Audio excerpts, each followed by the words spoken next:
Oh God, we talked too long. I wanted to tell you about Mahākāśyapa. Okay, Mahākāśyapa, he's supposed to be still in that chicken foot mountain, and many people went there for pilgrimage and buying souvenir stuff from there. They believe the souvenir have blessings from the great Mahākāśyapa. But he himself, the real monk, is staying in that mountain. Nobody can see him, of course. He's hidden inside a cave within the mountain. But he himself has just a manifestation body. And that body is in China as a human, just doing what we're doing as a human. So you see, we all have a duty. Even as you are human, but who knows, maybe you came from a higher heaven and you are still in the higher heaven, your soul, your real self, and you are connected here on earth with your physical body through this kind of silver cord that keeps you alive on earth. As soon as that cord is cut or severed in some way, then you can't stay alive anymore. And if you happen to, for example, go without breathing for some reason, like in an accident or something, then the cord is still there to keep you alive.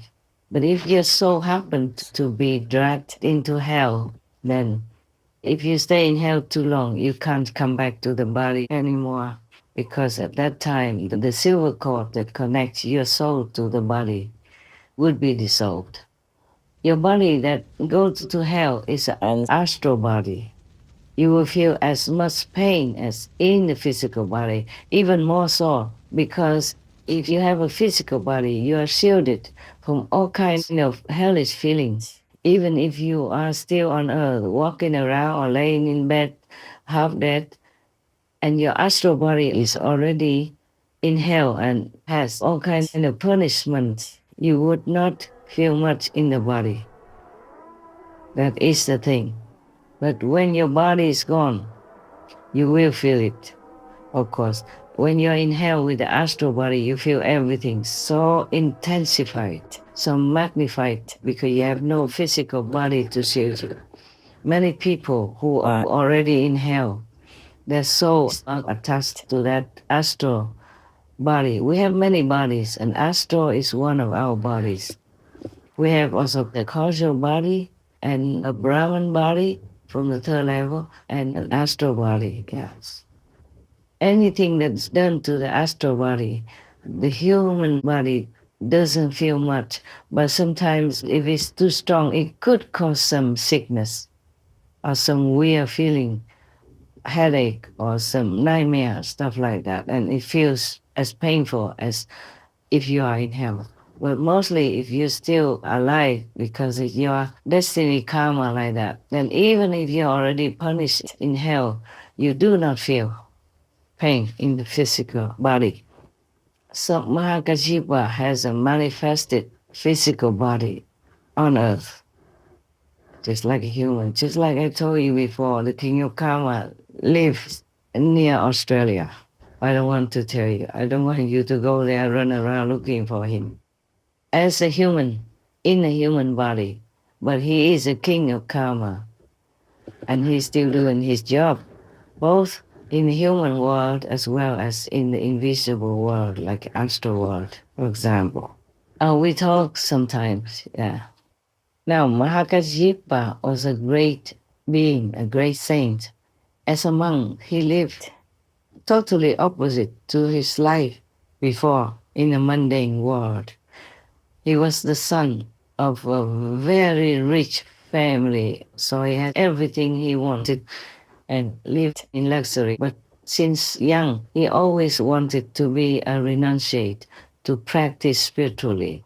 He didn't want to stay in the house, continue his business, or enjoy the luxury. Just like the Buddha, he was a prince, but he renounced everything just to look for enlightenment, to attain Buddhahood. Mahākāśyapa was even married to a beautiful woman, the most beautiful woman that anyone could see at that time in that province, or maybe in the whole country.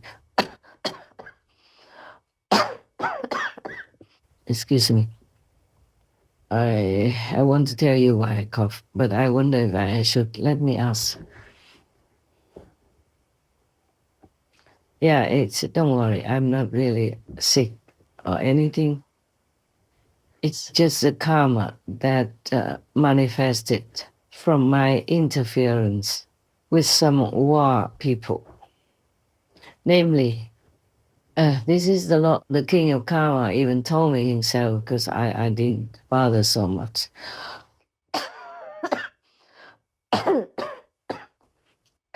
Sometimes the information just came to me voluntarily, naturally, without me searching for it. Or maybe sometimes I think about the question in my mind, and then some king of a different department would tell me, would, give me a message. There are many kings of different fields, different missions. They all came to me one day because I was called King of Kings of Kings of Kings, yes. And that also means King of all the past kings, and King of the present kings, and King of all the future kings. That's why. And there are many of them. King of Peace, King of War, King of the Wind, King of the Stars, King of the North Star, King of the South Star, King of Benevolence, all kinds of kings. Even king of the zealous demons, or king of zealous ghosts, they all came to me one day. When was it? Was me last year then? Last year, sometime in April, yes. Some occasion, they all came just to pay respect. I don't bother them that much because they are busy, they're doing their job. And only when really necessary for some information, I would call upon them and we talk. So we don't talk a lot, like the way I talk to you. I wasn't aware of such a serious name before. I just thought it was too long and they should cut it short. If they want to call me King of Kings, okay. And the other ones that just say, okays. Okays means of kings. K okays.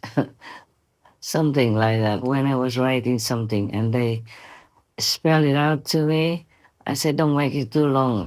I'm lazy to write. So that's why I was telling them like that. And I say, why do you all have to keep calling me this? It takes too long. Because sometimes they have to spell it to me and they don't call me just you and I. They call me King of Kings of Kings of Kings. And it's just too long for me. So one day they all came and say, this is why we call you King of Kings of Kings of Kings, because you are our king. And in the future, when other kings come, you will also be their king.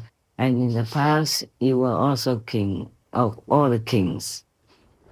So now you know also all these questions in your mind, why I have this and that title. I didn't ask for it.